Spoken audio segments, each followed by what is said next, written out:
Lizzie. I just finished shopping. Stores are like ovens. Lizzie, what is it? Oh, Mrs. Churchill, do come in. Someone has killed Father.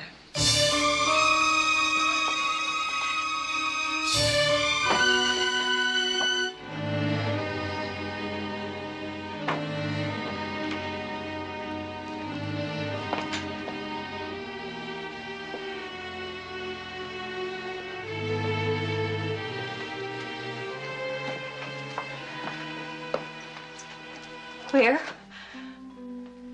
In the sitting room.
Lizzie, it's when you don't think.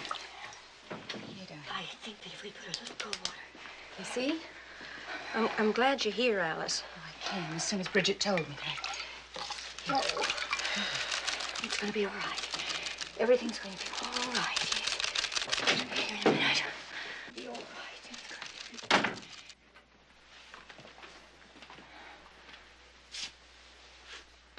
He's been dead less than half an hour.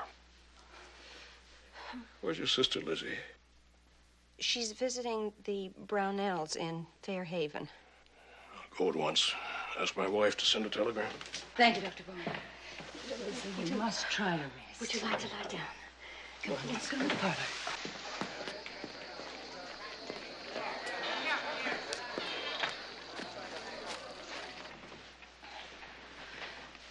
Almost. There you are. I haven't seen your stepmother, Lizzie. Nor have I. Is Abby out?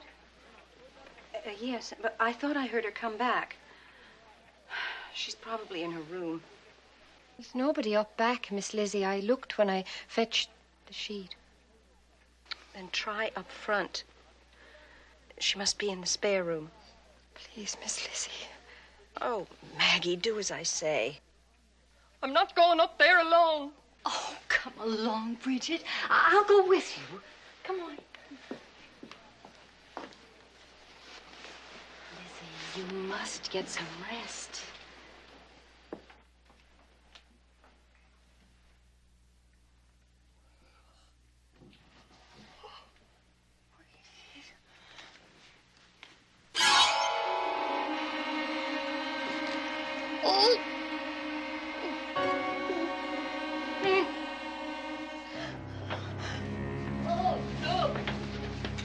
Sending the telegram.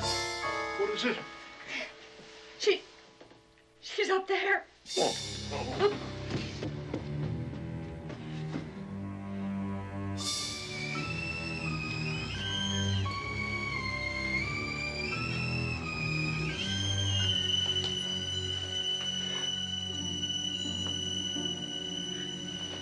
Lizzie.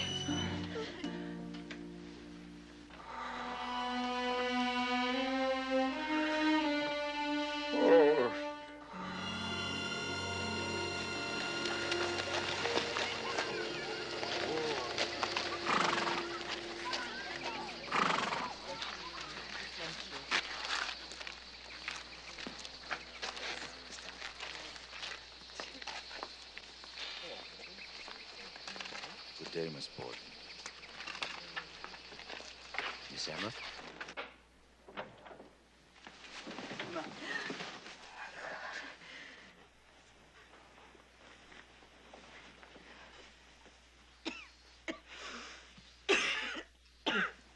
I'm sorry, Emma, but I must.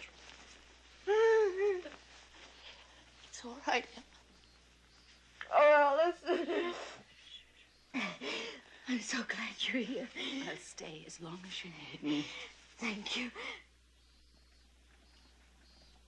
Lizzie? She's in her room.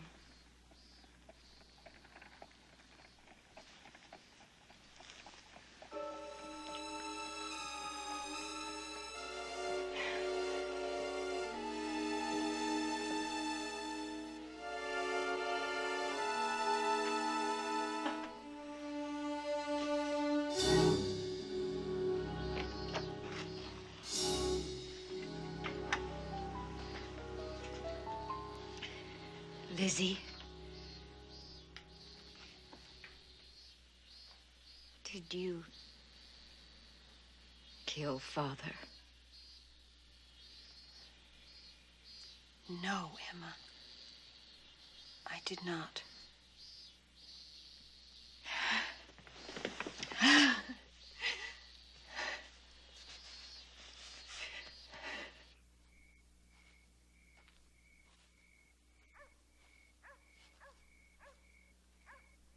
No more, Emma. Please, no more. No, Lizzie. Dr. Bowen says. But I can't think. I can't think. What is that he's giving me? It's just something to quieten your nerves. But I must think. I must. Hush now. Papa. Somebody killed Father. Why? Shh. Why? You must put all of that out of your mind now.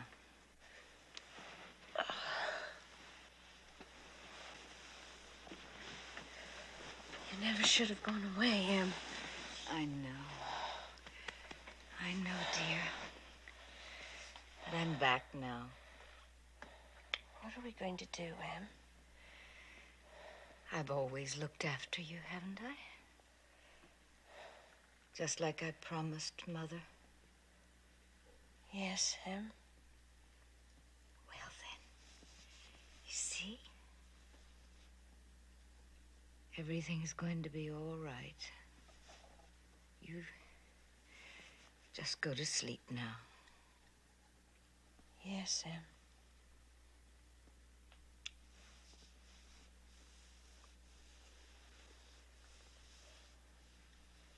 Forgive me, Father, for I have sinned. Holy Mary, Mother of God, pray for us. Holy Mary, Mother of God, pray for us. Holy Mary, Mother of God, pray for us. Dear God in heaven, forgive us our sins. Dear God in heaven, forgive us our sins.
couldn't wear black. At least veils. Not even a tear. It was a terrible ordeal.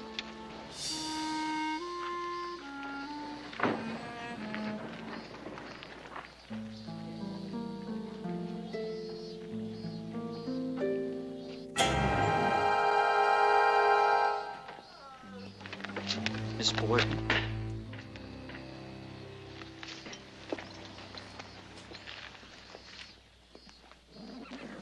A word with you, sir.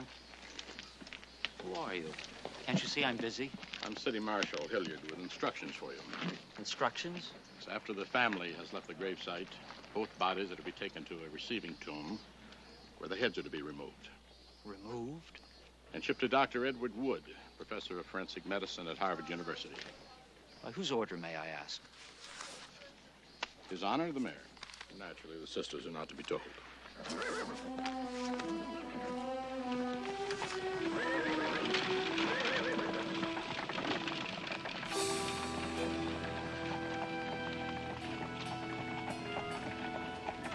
As you were saying, Mr. Mayor.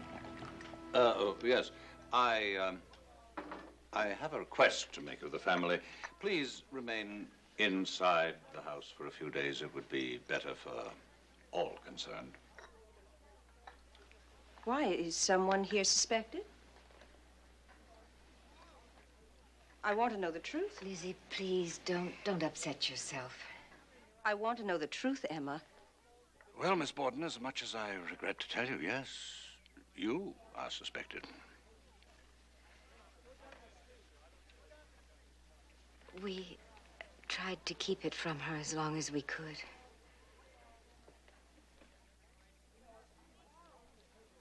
I'm ready to go now. Oh, that won't be necessary. If you're disturbed by the crowds out there, just notify the officer in the yard. Then I'm to be a prisoner in my own home? You shall have all the protection the police department can afford. Well, we shan't trouble you any further.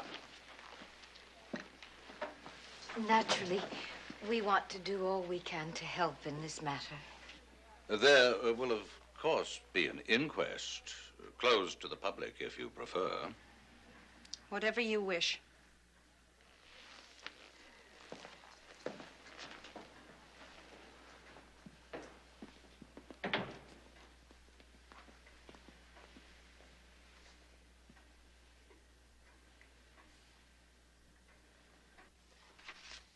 My name is Bridget Sullivan. I'm 26 years old and unmarried. How were you addressed in the Borden household? I was sometimes called Maggie, but only by Miss Emma and Miss Lizzie. How long were you in Mr. Borden's employ? 2 years and 9 months at the time of his death. Did the Bordens keep any other domestic servants? Well, sometimes a young man came from the farm to chop wood, but he hasn't been round since last winter. Then you and Miss Borden were the only persons in the house the morning of the slayings, aside from the victims. Yes, sir. Now, Miss Sullivan, can you describe the events of that morning from the time you arose?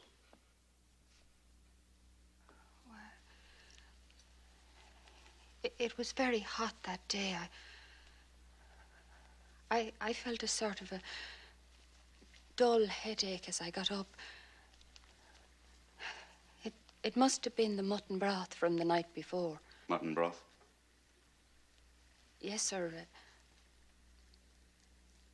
We'd had it 5 days running. I see. And was Miss Borden also sick that morning? Not at all. At least she seemed fit enough to me.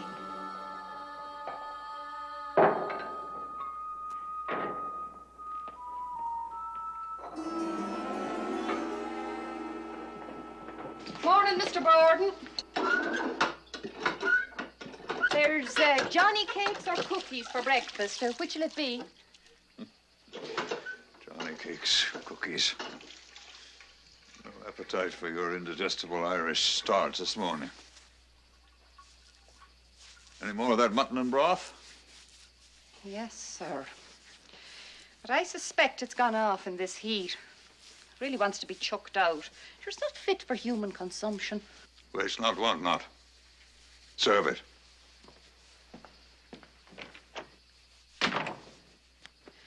Mean old skinflint. Watch your tongue. I've heard you call him it often enough. Still, it's not your place.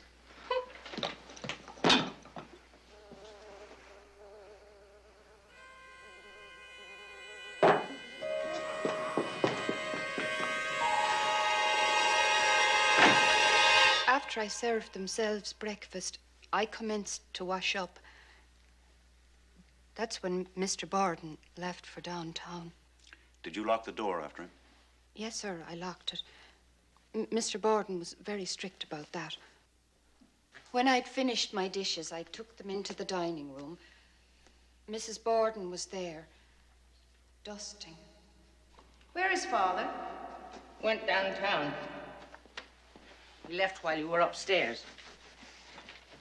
Oh, Bridget, fetch a pail and some water. I want the windows washed. Today, Mrs. Borden, it's awful hot. Inside and outside, both. They're intolerably dirty. Please, Mrs. Borden. Look, I'm feeling poorly today. Couldn't they wait, perhaps?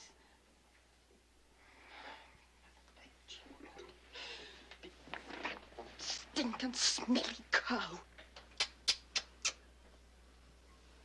I went down into the cellar and got a pail and a brush and went outdoors. I started to work on the north side of the house. Maggie? You going to be out there long? Yes, but you needn't lock the door unless you want to. I can get fresh water from the barn.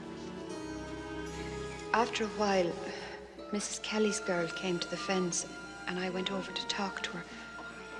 But then I went back to my work. There's an awful lot of windows in that house and I had to go to the barn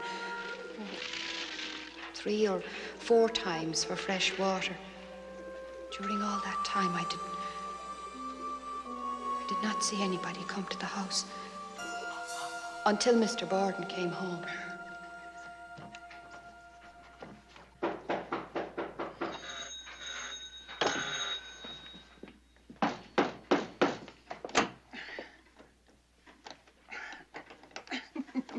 Bloody blasted pain!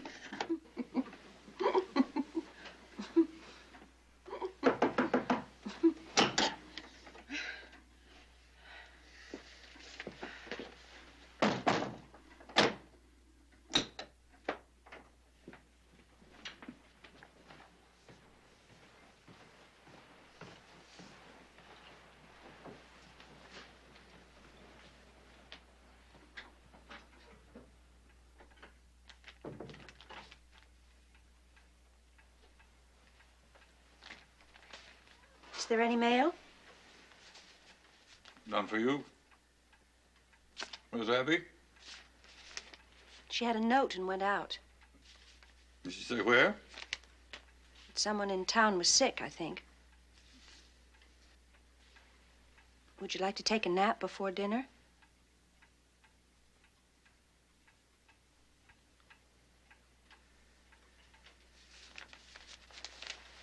After I've read my paper.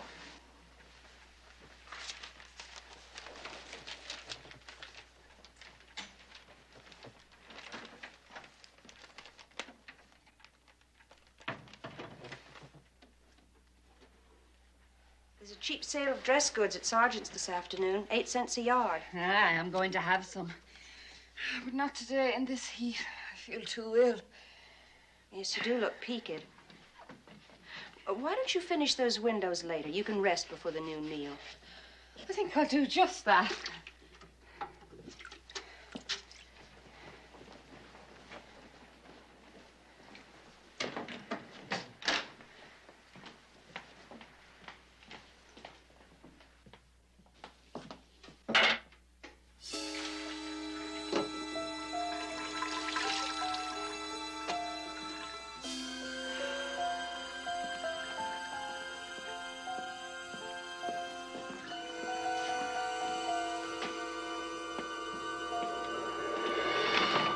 Then I went upstairs to my room and lay down without taking off any of my clothing.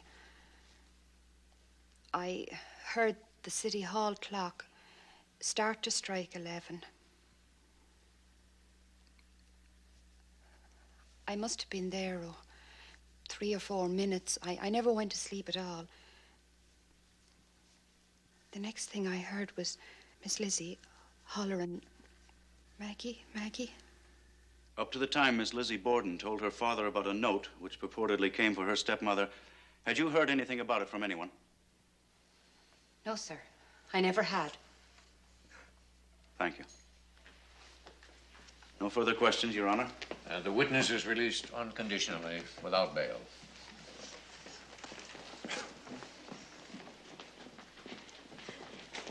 She's leaving us, Lizzie.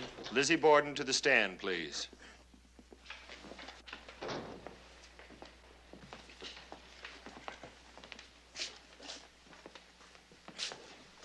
Do you swear to tell the truth, the whole truth, and nothing but the truth, so help you God? I do. Please be seated.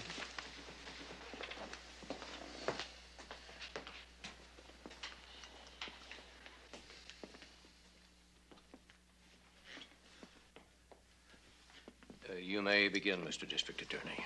Would you please give the court your full name? Lizzie Andrew Borden. Is it Lizzie or Elizabeth? Lizzie. You were so christened?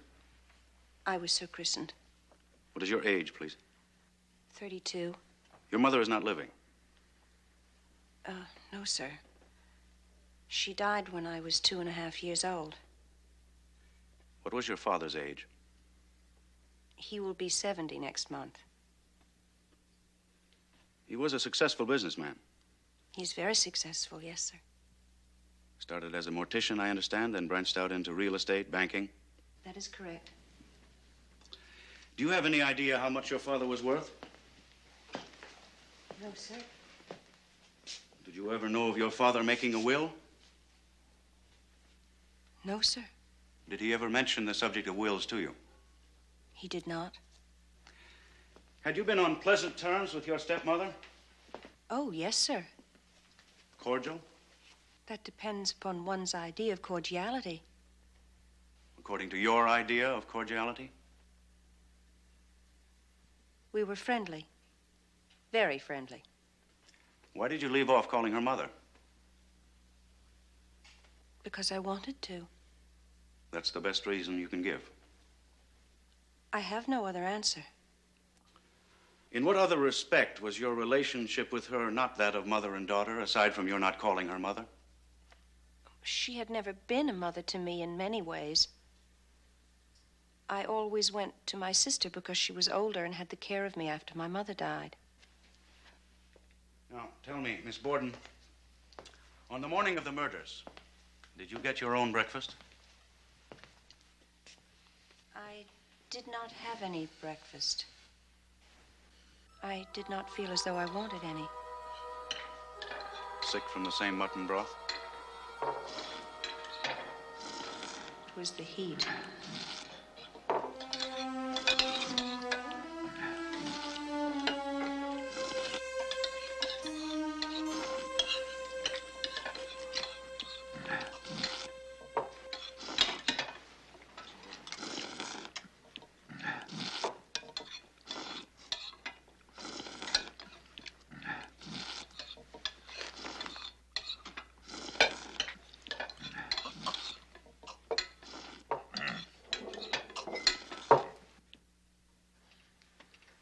Would you repeat the question?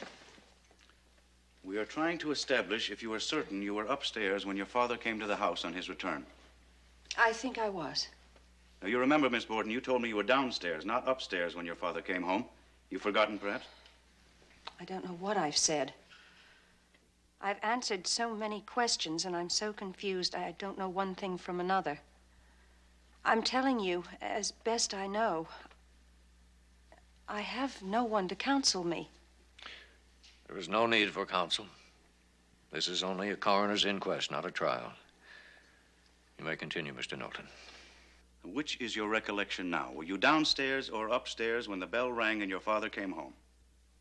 I think I was downstairs in the kitchen. You think? Miss Borden, we have been over this a dozen times, and each time a new version. Now, how will you have it? I don't know. I don't even know what your name is.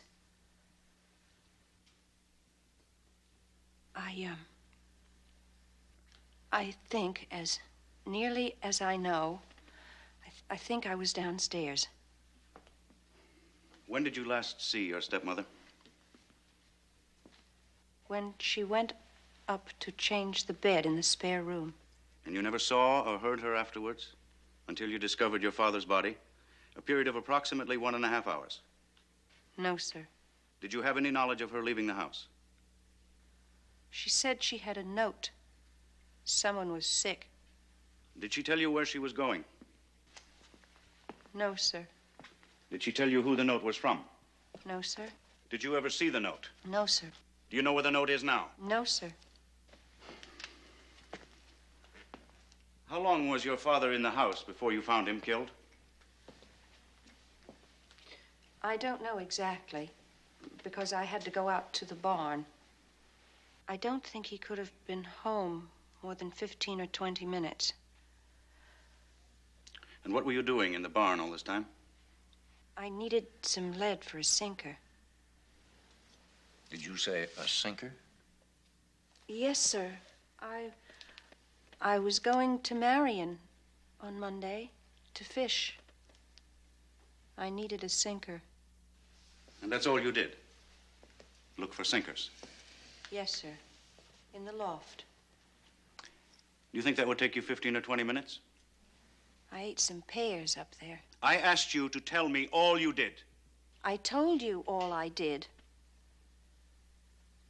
I ate my pears. You stood there, eating your pears, doing nothing. I was looking out of the window. Stood there, looking out of the window, eating your pears. I should think so. How many pears did you eat? 3, I think. Now, can you tell us, Miss Borden, why it took you 10 minutes to eat 3 pears? I do not do things in a hurry.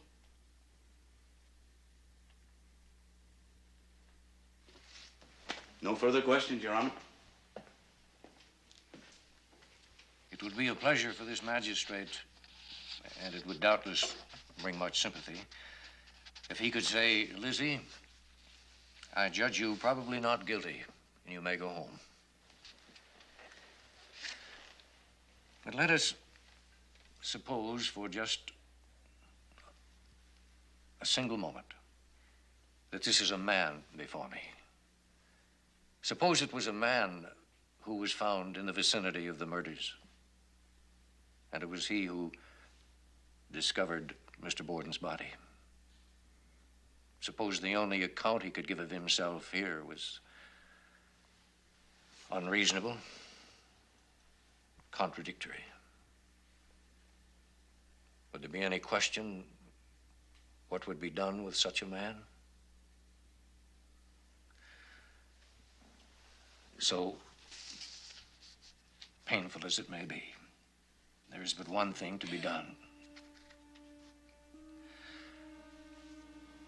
It is the judgment of this court that you are found probably guilty, and you are ordered committed to await the action of the Superior Court.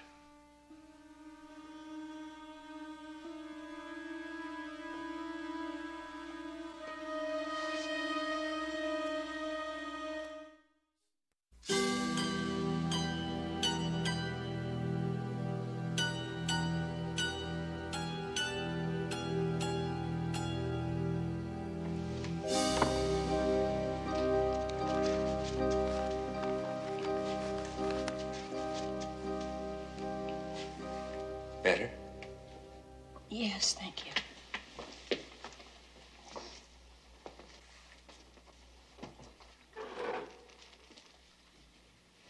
Please forgive me, but I now must ask you a very disturbing question. And I want you to give me a simple yes or no answer. Did you kill your father and Abby? As your family lawyer, I must hear it from your own lips. I'm sorry. I am innocent. That's all I need to know. Now, Mr. Jennings, you must tell me. What can I expect? I'm doing everything in my power to... The truth. You have an obligation to tell me. All right. The worst?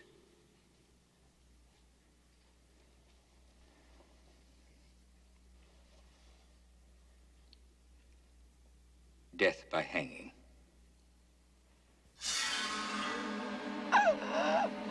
But it needn't come to that. Lizzie! What is it? What is it, Lizzie? What is it? Lizzie! Matron! Send for Dr. Bowen! Matron! Matron!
Mr. Jennings has given me his solemn assurance that everything humanly possible is being done for your defense. He's finally retained Mr. George Robinson to assist. Must have been all of the newspaper publicity that attracted him. Imagine. Our former governor is going to defend you. Must have cost a pretty penny. I've decided to pay for half of everything myself. I can't let you do that, Em. The cost would be ruinous. Even if it takes every last cent of my inheritance.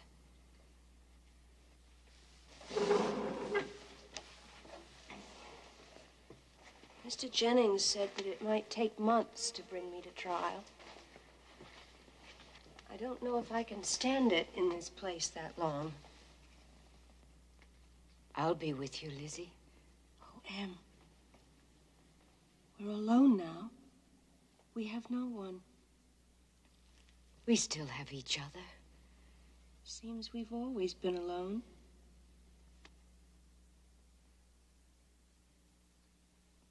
Poor Lizzie. Somehow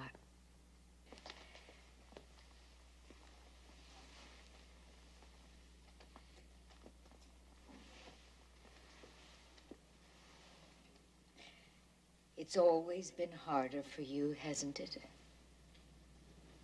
Why do they speak so cruelly of me, Em?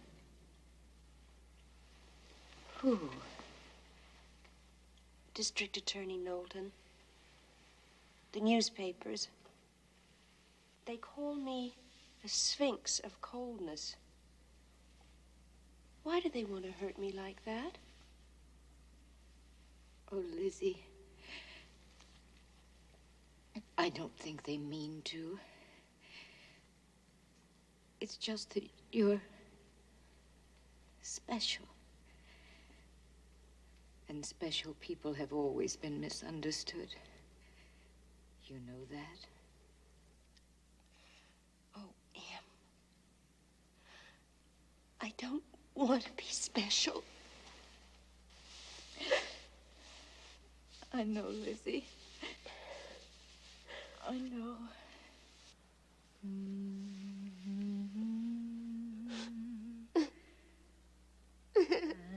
good night. May thy slumber be died.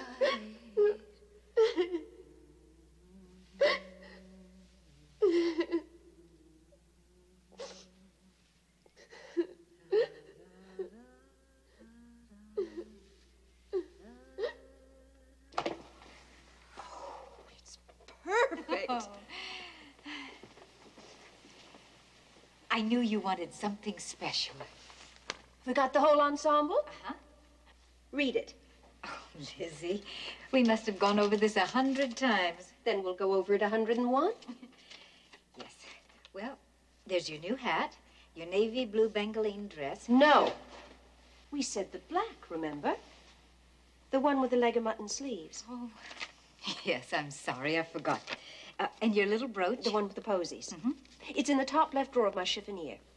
Oh, and don't forget my 6-button black kid gloves. I won't. Mr. Julian Ralph of the New York Sun says he's here for an interview. Oh, gracious, I completely forgot. Give me a moment, will you?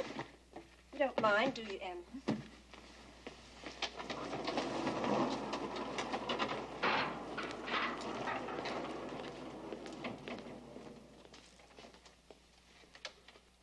I understand your father's estate came to more than $250,000.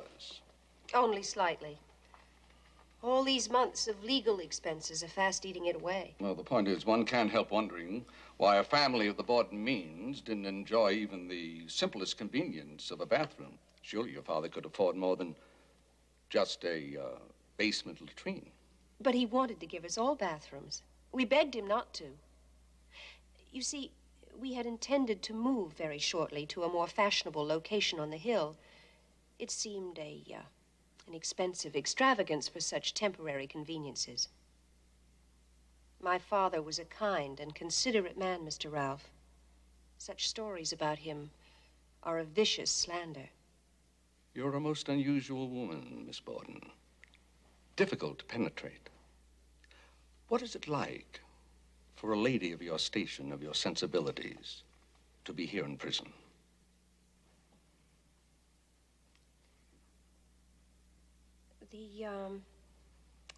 The hardest thing for me to stand is the night, when there is no light. They will not even allow me a candle to read by.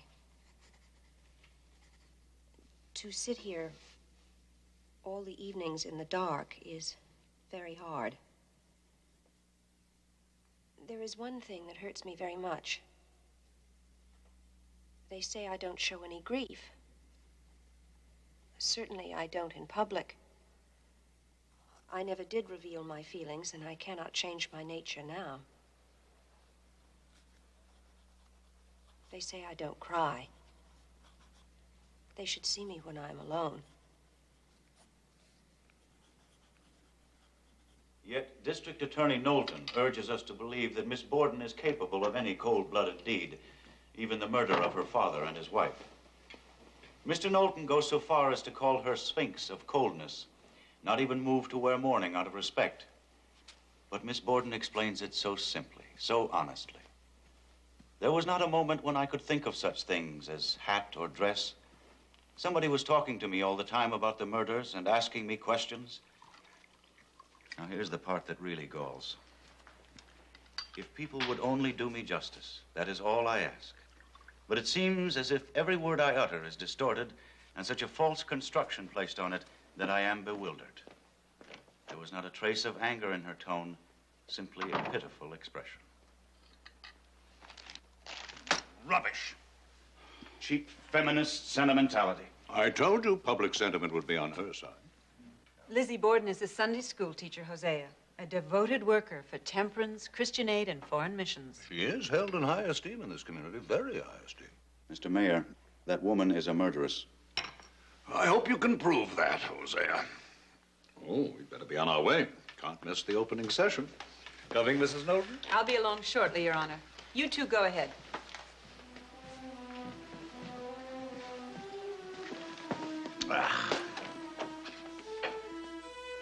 It's not too late to pull out, Hosea. No, sir. Every time I see this case being tried in the press like this, I'm more determined than ever to see Miss Lizzie Borden tried and convicted in the courts.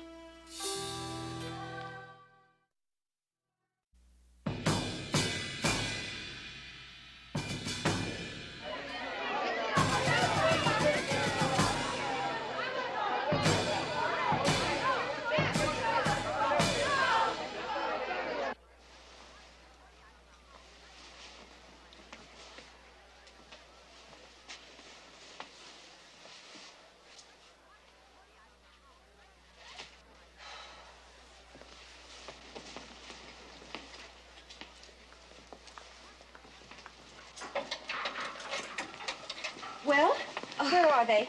Oh, Lizzie, the crowds, you cannot imagine. I said the 6-button black gloves. Oh, dear, I'm sorry in my haste. How can you be so witless? Well, I'll go back and fetch them. Never mind, there isn't time. Sometimes I think you actually want to see me hang.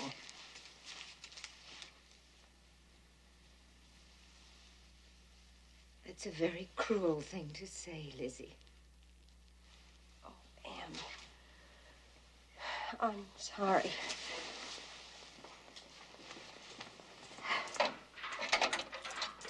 It's time. They'll not wait any longer.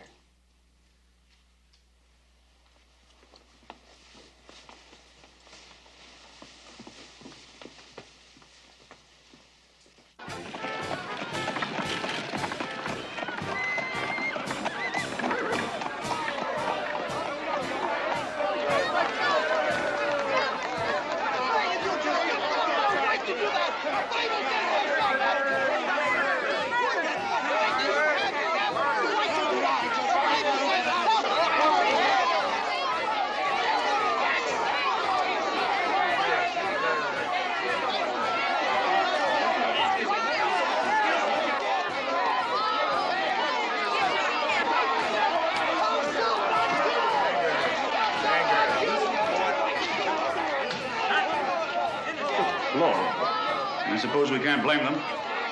They haven't had a good witch hunt in this state since Salem.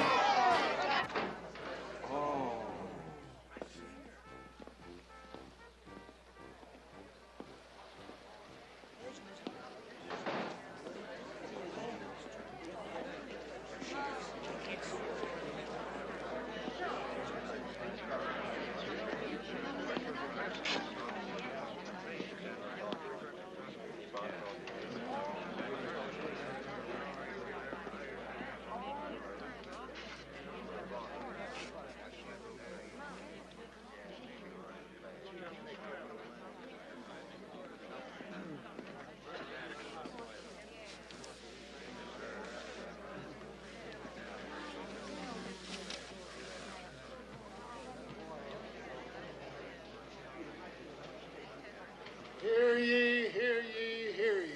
All rise.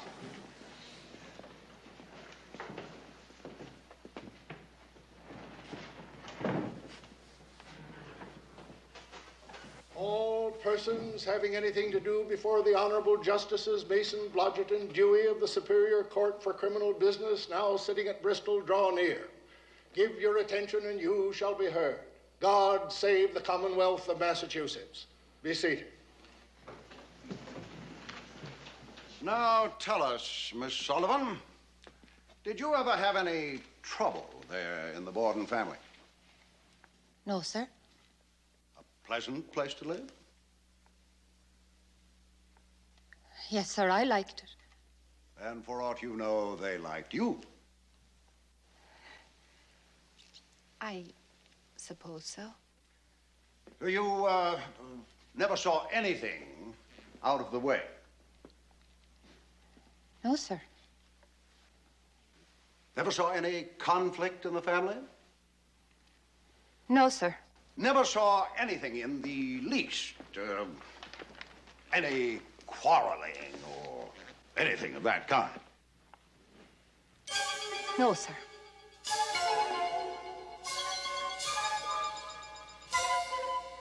Then Maggie is lying. I swear to you, Father, I did not take the money from your desk. That is God's truth. What would she know about the truth? Always making things up, imagining things. Lizzie, till now I have protected you. I have excused you. I've paid your fines. I've prayed for your soul. I've endured the shame and humiliation as a parent and a Christian. But this is the limit, when you steal from your own father. If I did, and I most certainly did not, would it be any wonder? Well, you talk of shame. What of mine when I'm forced to walk down the street year after year in the same old dresses? Oh, listen to her. Spoilt rotten she is. The way we live. Why, we can't even entertain properly. Entertain, indeed. Who would you invite? This house. Lord, how I hate this house. No baths, no modern conveniences. Did you know that we are laughingstocks, Father? It's true. Behind your back, people snigger and call you skinflint. That will be enough.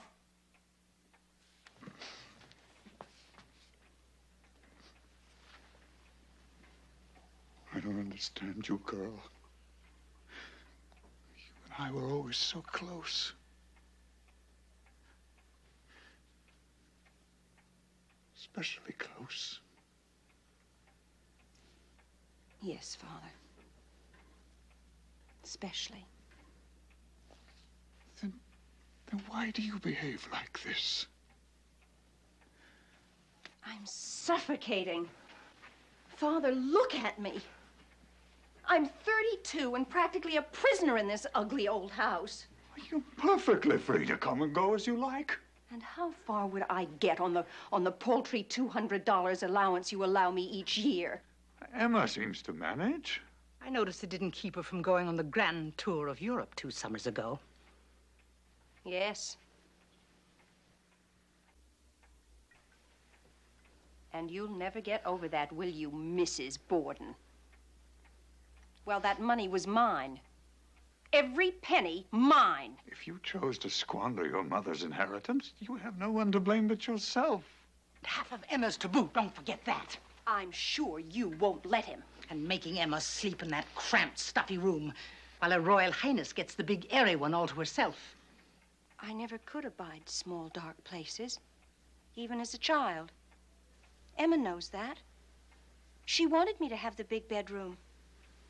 Didn't you, Em? Oh, we know all about you and your way, Princess Lizzie. We know how you twist arms and throw tantrums just to get your way.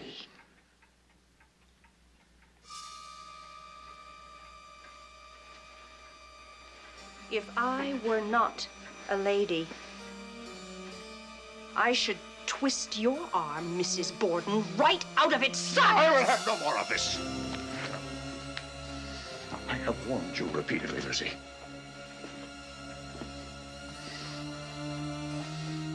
One way or another, you will learn not to bite the hand that feeds you. If I have to cut you off. You may step down. Call Dr. Bowen to the stand, please. Dr. Seabury Bowen to the stand, please. Dr. Bowen, can you describe what Miss Borden had on that morning? I wouldn't know, sir. It was sort of drab, not much color. It was sort of a morning calico, I should guess. You say it was drab? I merely mean to say that the dress was Answer the question. If you just wait a minute. No, answer the question. Did it appear to you to be a drab-colored dress? I am telling you, sir, I don't know. I didn't intend to try to describe a woman's dress at the inquest, and I do not intend to now. Well, perhaps you can at least tell us if it was this dress. Your Honors, really? This is the government's own witness. I am merely trying to establish whether or not the witness knows what the accused was wearing minutes after the last murder, and if he, a man of medicine, observed any blood on her. The witness may answer the question. I should think it was not that dress.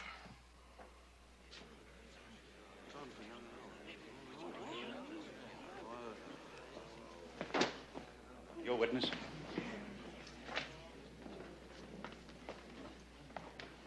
Now, Dr. Bourne, going back to the time, shortly after the discovery of the second body, were you summoned to Miss Lizzie's bedside to administer any medicine? Yes, sir. Miss Russell came to fetch me upstairs, and I gave Lizzie a preparation called bromocaffeine to quiet her nervous excitement and her headache. And did you subsequently administer any other medicines of that kind? Yes, sir. Sulfate of morphine. In what doses? 1/8 of a grain. However, I doubled that the next day. And how long did she continue having the morphine? All the time she was in the jailhouse.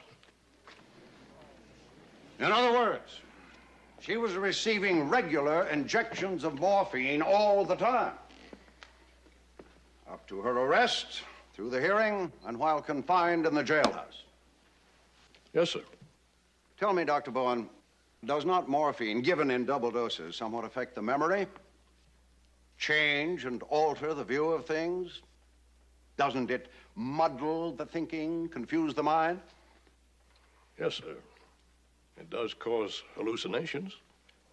So that anyone giving testimony while under its influence might tend to seem contradictory, to give conflicting stories. Yes, sir. When did you stop giving her this drug? I've not stopped. She's still receiving it.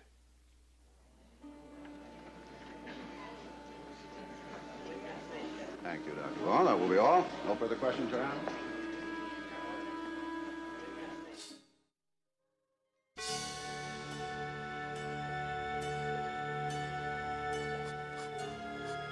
You mentioned that Miss Borden paid a visit to your home on the evening before the murders. That is correct. Can you tell us the purpose of that visit? Lizzie was very troubled. She said that she couldn't help but feel that something sinister was going to happen. Sinister? Yes. She said that her father was having trouble with his business associates, and that she was afraid that someone was going to do harm to him. She told me that the barn had already been broken into and all of her pet pigeons had been killed. I tried to reassure her that it must have been some of the local boys up to mischief. But Lizzie felt sure that it wasn't.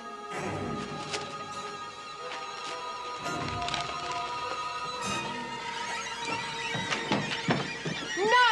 Papa, no, please! Papa! Please! Please, no! Not the pigeons, Papa, please! Fly. Fly.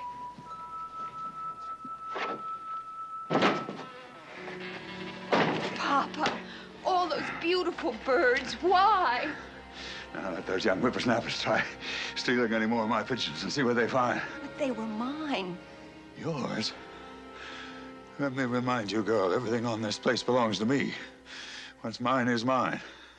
And I will dispose of it as I see fit.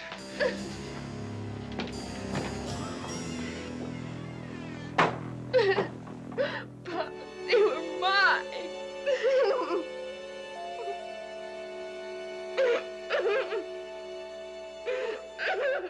I tried to set her mind at rest. But Lizzie confided in me that even the house had been broken into in broad daylight when she and Emma and Bridget were at home. And as she left, she said that she wished she could sleep with one eye open for fear that they would come in the night and burn the house down over the family's head. And all this the very night before the murders. Yes. Was Miss Borden accustomed to making such nocturnal visits to you? Only on rare occasion. And this was certainly a most rare occasion. Now, Miss Russell, Can you tell us, please, about the incident which took place the day after the funerals, while you were still staying at the Borden house? An incident involving a certain Bedford cord dress? Yes. That was on Sunday. Miss Lizzie, Miss Emma, and I had breakfast together. Bridget was not at home. I went up to the bedroom, and then when I came down, I saw Lizzie standing there with the dress in her hands.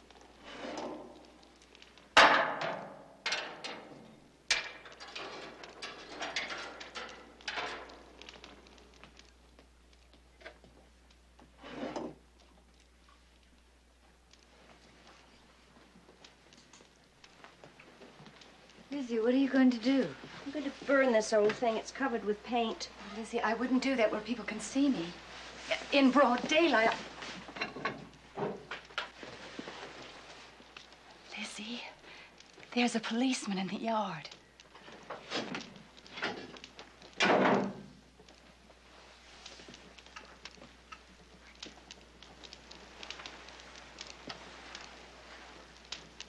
That is probably the worst thing you could have done. What if they ask us about that dress? Why did you let me do it? Why didn't you tell me?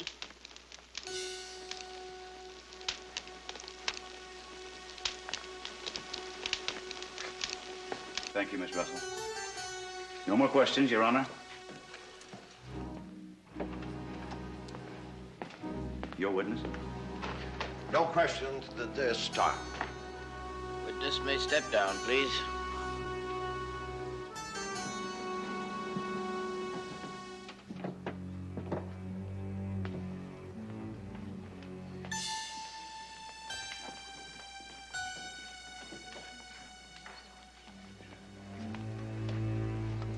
The woman's a fool. She needn't have testified to that.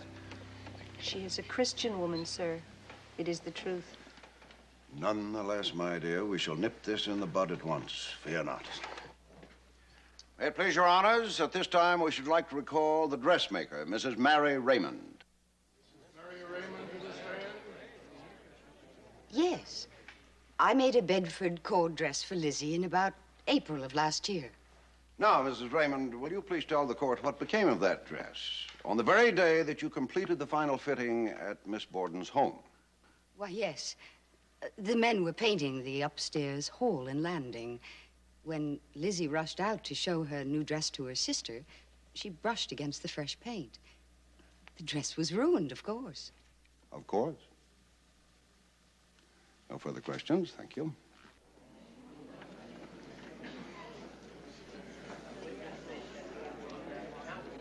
Now, Mr. Hilliard, can you tell us if this was the hatchet you found in the box behind the chimney in the Borden cellar? It looks like it. The handle was broken like this? Yes, sir. Broken up close like that. Mm-hmm. Did you observe anything peculiar about the break in the handle at that time? I did. It was a fresh break, a new break. Thank you. No more questions, Your Honor.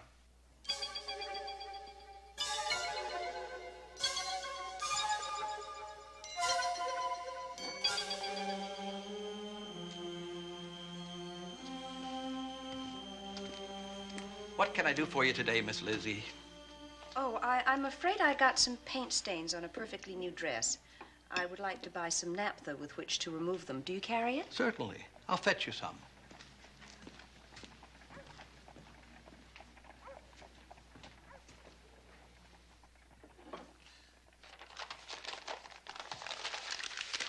I imagine a pint will do.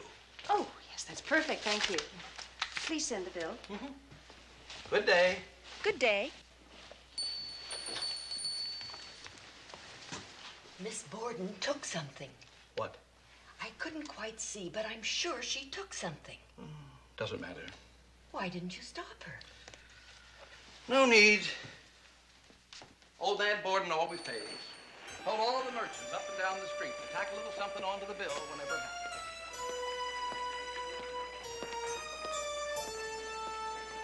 Miss Borden asked to buy 10 cents worth of prussic acid. Naturally, I informed her we did not sell prussic acid unless by a physician's prescription. And what did she say to that? She said she'd bought it several times before. So I says, well, my good lady, not from me. Prussic acid is a very dangerous thing to handle. Mm-hmm. Did she tell you why she wanted such a lethal poison? I understood her to say she wanted to clean a sealskin cape.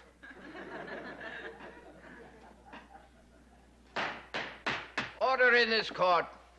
Your Honors, I must protest the use of such testimony. As part of the defendant's inquest testimony, it is perfectly admissible. I am trying to prove prior intent. Your Honors, may we have a ruling on the admissibility of my client's testimony at the inquest? It was taken at a time when she was under arrest and denied counsel.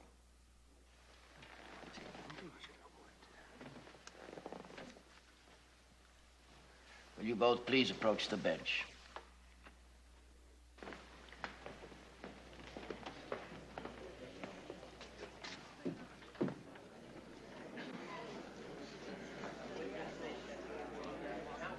Inadmissible. Every bit of her inquest testimony inadmissible because that fool Judge Blaisdell denied her proper counsel. Terrible blow. Terrible. I built my entire case on her inquest testimony. Now I've got nothing. What about Miss Russell's testimony? That was most damaging. Wasn't it odd that she should come forward on her own like that? Yes, her conscience was troubling her, my dear. Seems she neglected to mention the dress burning incident when the police first questioned her. Great stroke of luck. Personally, I don't believe it was that dress. Lizzie Borden wouldn't have been such a fool. Which leaves me still wondering, what did she wear? Nonetheless, I'm sure that the case you've made so far will stand on its own merits, Hosea. Not if Robinson keeps getting our witnesses to discredit their own testimony. He's a shrewd devil, our ex-governor. I trust you have more cards up your sleeve, Hosea. I needn't remind you how much is at stake here. No. One, perhaps. And it had better be a trump card.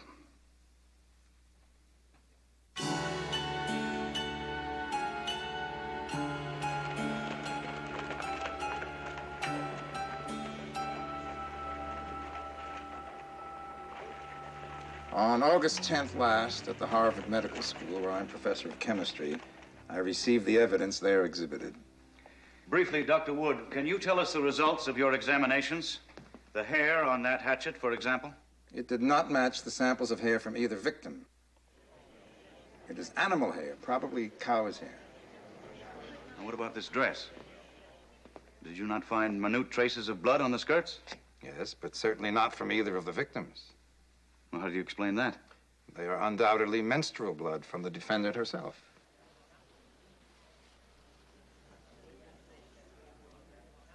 Well, let me ask you, Doctor, if this hatchet could have been used and then cleansed so as to remove any trace of blood. No, not by a quick washing, as you've suggested, and it would be nearly impossible to wash blood off that broken end. This is dreadful. There was no time to go over Dr. Wood's testimony. He just got in from Boston an hour ago. No more questions? Your witness? In other words, Dr. Wood, assuming the assailant wore the same clothing during both murders, he most probably would have been splattered with blood from head to foot. Is that right? In my opinion, yes. And yet every witness has testified that the accused showed no signs whatsoever of blood upon her clothing just moments after the last murder. Thank you, Your Honors. No further questions. Don't make me laugh. Don't make me laugh. Don't make me laugh. Don't make me laugh. You know as well as I they'd turn me out on the cold if anything happened to you. What more can I do? You can draw up another will. Put everything in my name. Let me see to their needs.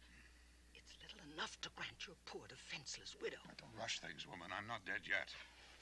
I'll not be turned out into the streets to starve like a stray dog. She can live off her own fat for years. You owe me that much. All right, all right. I'll see my lawyer next week. Now, please get some rest. I'll see her dead first. Lizzie, You can spend the rest of your life begging crumbs off that old sow. Not I. Lizzie, please. You always frighten me when you get like this. He must never make a new will.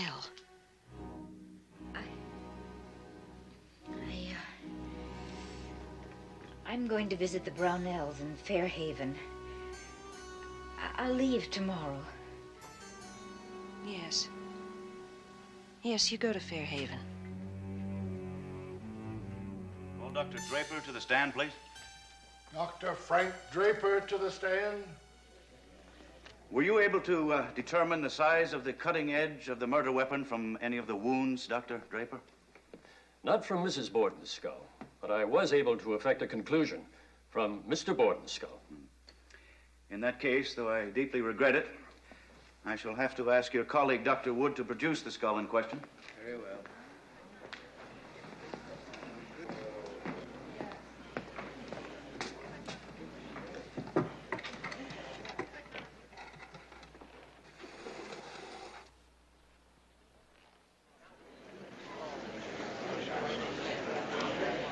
Now, Dr. Draper, if you will please try to fit that hatchet into the wound.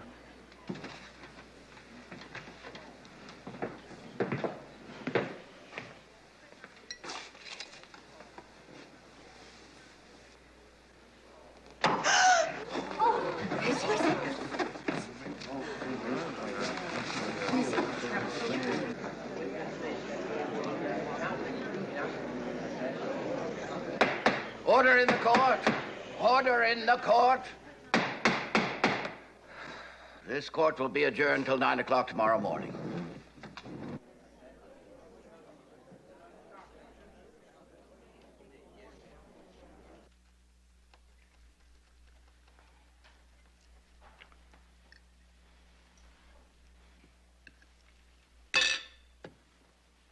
My dear, I have told you repeatedly I have no stomach for undercooked meat.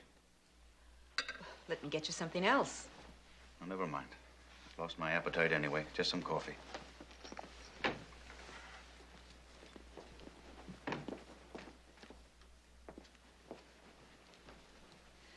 shall be glad when this trial is over. It's beginning to tell on you. It's not a trial, it's a sideshow. That woman actually believes she can get off scot-free by hiding behind her skirts. What else has she? I'm sorry, Hosea. It's just that it seems to me that you men have only yourselves to blame if women hide behind their femininity as a last defense. After all, you cast us in this role. You look upon your womanhood as a role, my dear?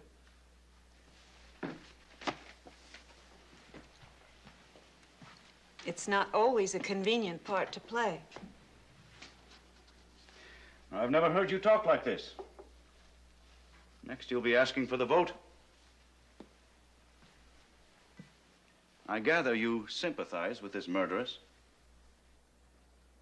She has not as yet been found guilty, Hosea. But you do sympathize with her. Certainly not with her deeds. But perhaps with her motives. Her motives? Now, what would you know about her motives? I should think a great deal, Hosea.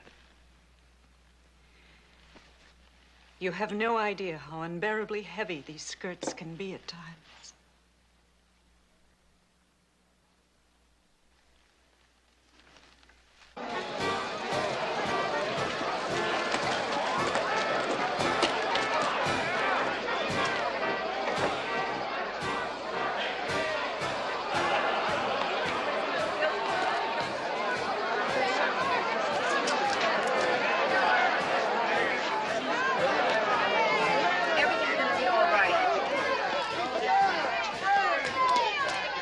When did you next see the Bedford Court dress?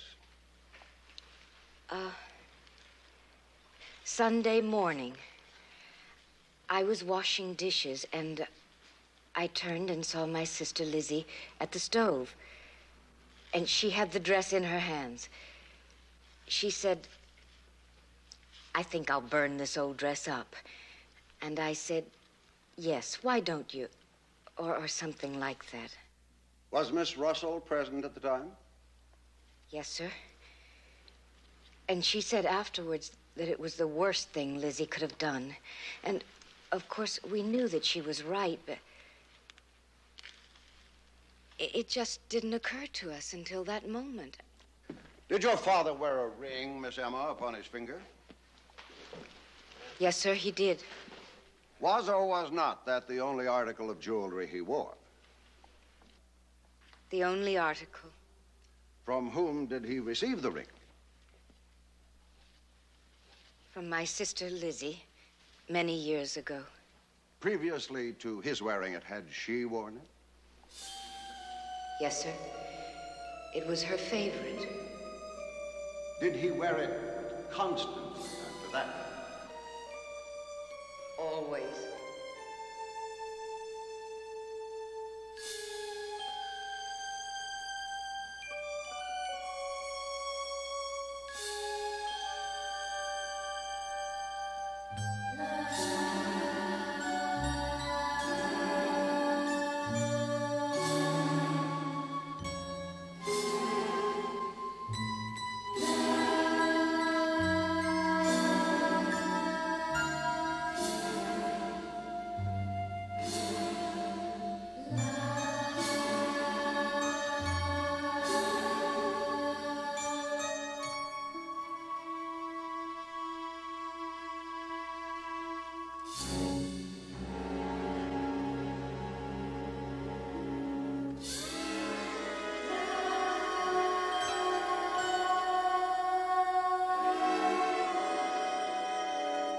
So old.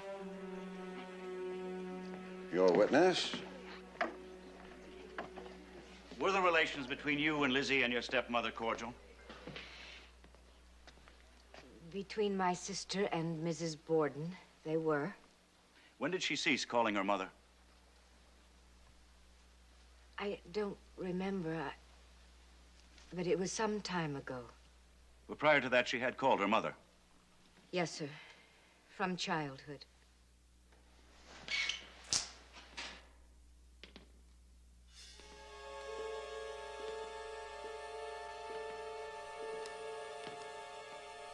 Mrs. Borden says you're not to work too late, Papa. I want you to call her mother, Lizzie. She's not my mother. My mother's dead.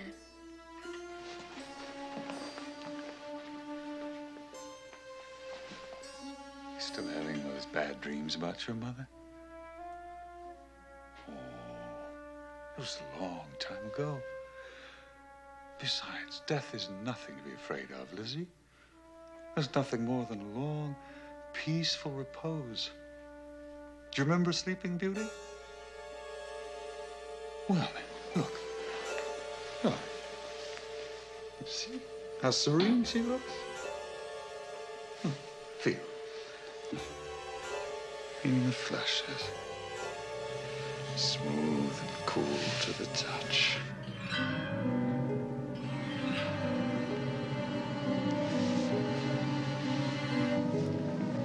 No, Liz, you mustn't be afraid.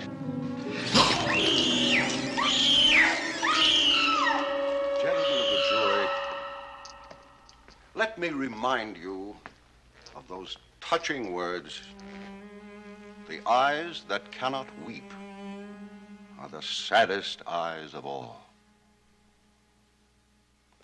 Andrew Borden went to his grave, wearing upon his hand a pledge of love and faith, the ring that belonged to his little girl.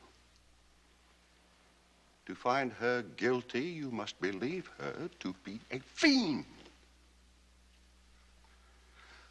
Does she look it?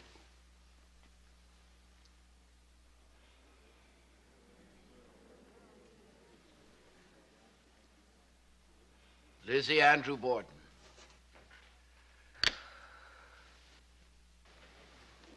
It is your privilege to add any word which you may desire to say in person to the jury. I am innocent. I leave it to my counsel to speak for me.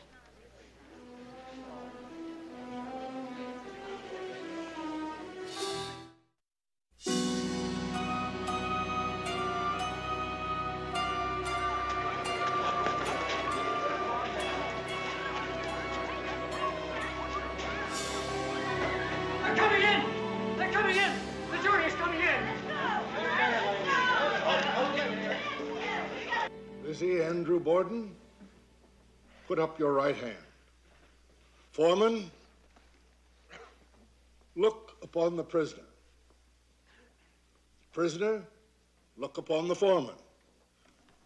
What say you, Mr. Foreman? Is the prisoner at the bar guilty or not guilty? Maggie? You going to be out there long? Yes, but you needn't lock the door unless you want to. I can get fresh water from the barn.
Abby?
Where's Bridget?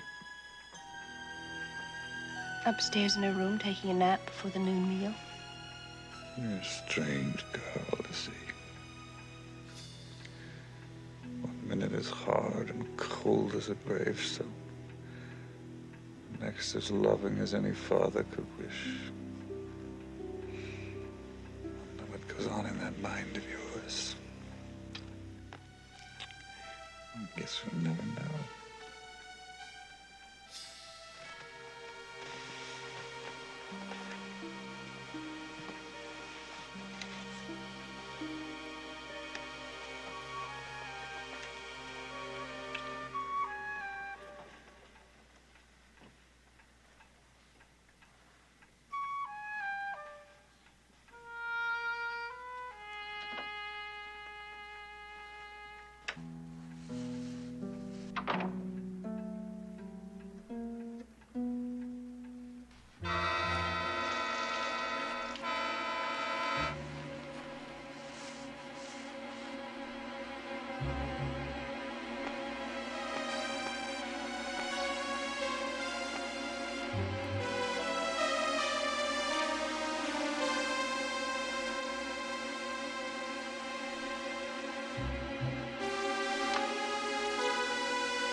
What say you, Mr. Foreman?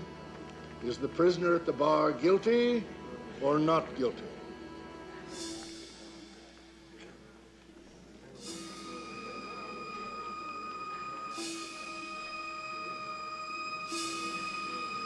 Not guilty.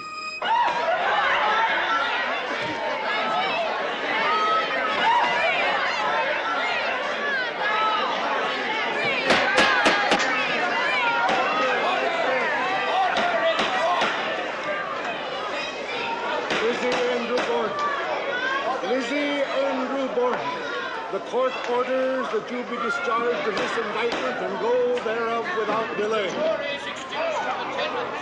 Emma! Emma!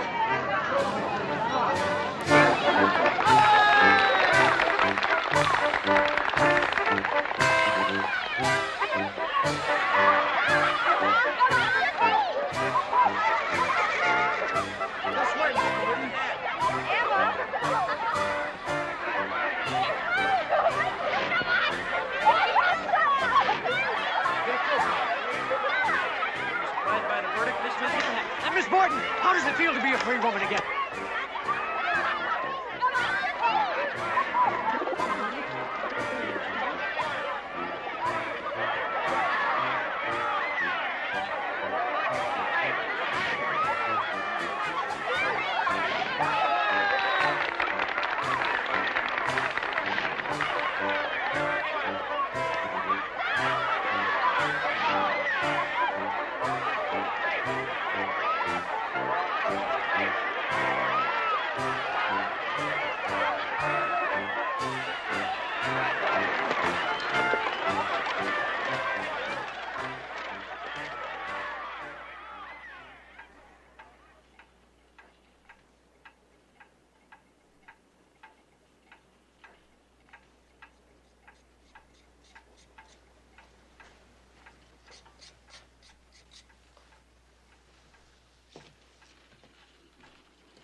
Whoa.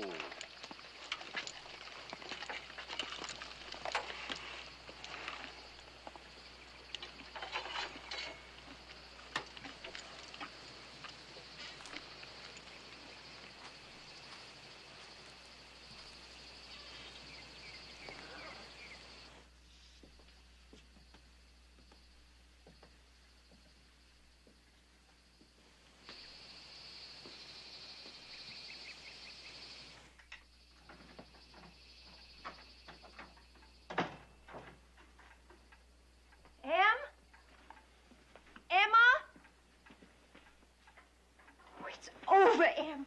We've won. Dinner will be ready soon. Why don't you make yourself comfortable?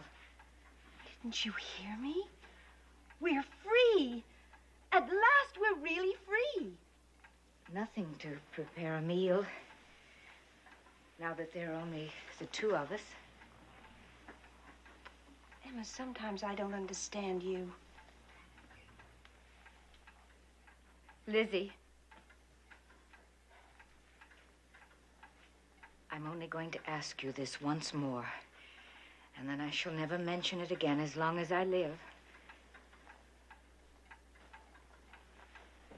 Did you kill Father?